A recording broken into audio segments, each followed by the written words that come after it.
ATƏT regionunda korrupsiya ilə mübarizə, təhlükəsizlik və yaxşı idarəçilik arasında bağlılıq. Noyabrın 19-da Vaşinqtonda keçiriləcək tədbir belə adlanır. ABŞ-ın Helsinki komissiyası korrupsiya ilə mübarizəyə dair dinləmələr edəcək. Bu komissiya Avropada təhlükəsizlik və əməkdaşlıq komissiyası kimi tanınır. Korrupsiya sosial çevriliş və sabitsizlik üçün münbit əsasdır deyə bildirən komissiya əlavə edir ki, korrupsiya ilə mübarizə uzun müddətli təhlükəsizliyin təminatı üçün əsas faktordur. Dinləmədə diqqət ATƏT-in 57 üzv ölkəsində korrupsiya ilə mübarizəyə yönələcək. Azərbaycandakı vəziyyəti çatdırmaq üçün araşdırmaçı jurnalist Xədicə İsmail da dəvət olunub. Lakin jurnalist ölkədən çıxışına qoyulan qadağaya görə tədbirə qatıla bilməyəcək. Korrupsiya mövzusunda araşdırmalar etmiş jurnalist kimi dəvət etmişdilər. Salam əziz dinləyicilər, efirdə işdən sonra proqramı sizinlə mən Xədicə İsmailova. Azadlıq Radiosunun işdən sonra proqramının aparıcısı Xədicə İsmail deyir ki, tədbirdə iştirak edə bilməsə də çıxışının mətnini tədbir iştirakçılarına göndərib. Xədicə İsmail çıxışında hansı məqamlara toxunub? Və həmin layihə çərçivəsində boynuna öhdəliklər götürüb. Bu öhdəliklərdən biri də mediaya informasiya azadlığını təmin etməkdir. Ki, vətəndaşların və medianın informasiyaya çıxışı azad olsun. Amma elə həmin il, Xarici İşlər Naziri Elmar Məmmədiyarov niyyət məktubunu göndərəndən bir neçə ay sonra Azərbaycan hökuməti qanunvericiliyi dəyişib və indi Azərbaycan jurnalistlərinin və vətəndaşlarının informasiya çıxışı daha da qısıtlanıb.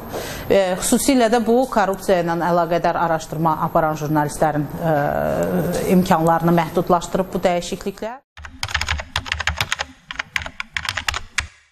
Həmin təşəbbüs bu günlərdə Azərbaycanı xüsusi yoxlamadan keçirir. Çünki həmin təşəbbüsün əsas hissəsi olan vətəndaş cəmiyyətinə qarşı böyük baskılar var Azərbaycanda. Bu da həmin təşəbbüsün, şəffaflıq təşəbbüsünün fəaliyyətini mümkünsüz edir. Azərbaycanda korrupsiya sistemindən birbaşa bəhrələnənlər arasında ölkənin ən ali rəhbər şəxsləri, o cümlədən ölkə prezidenti və onun ailəsi də var. Onlar tendersiz kontraktlardan yararlanırlar. Azərbaycan büdcəsindən çıxan çox böyük layihələri məhz Azərbaycan prezidentinin ailəsinə məxsus şirkətlər həyata keçirir. Bundan əlavə digər oliqarxlardan da söz açıram. Məsələn, Nəqliyyat Naziri və onun oğlunun biznesi haqqında da söz açılır həmin çıxışda. Niyə məhz bu naziri qeyd etmişəm həmin çıxışda? Çünki Anar Məmmədov, Nəqliyyat Nazirinin oğlu, həm də böyük bir təşkilatı var, lobby təşkilatı var.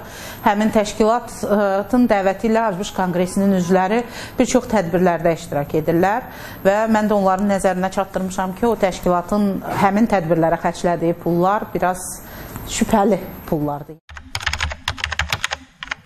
Azərbaycan hökumətinin dediyi kimi asan xidmətin yaradılması bəzi sahələrdə kiçik korrupsiyanın həcminin, miqyasının azaldılmasına gətirib çıxarıb. Amma təəssüf ki, bu sistem bütün ölkədə işləmir və bütün sahələri və xüsusilə də çox vacib sahələri əhatə eləmir.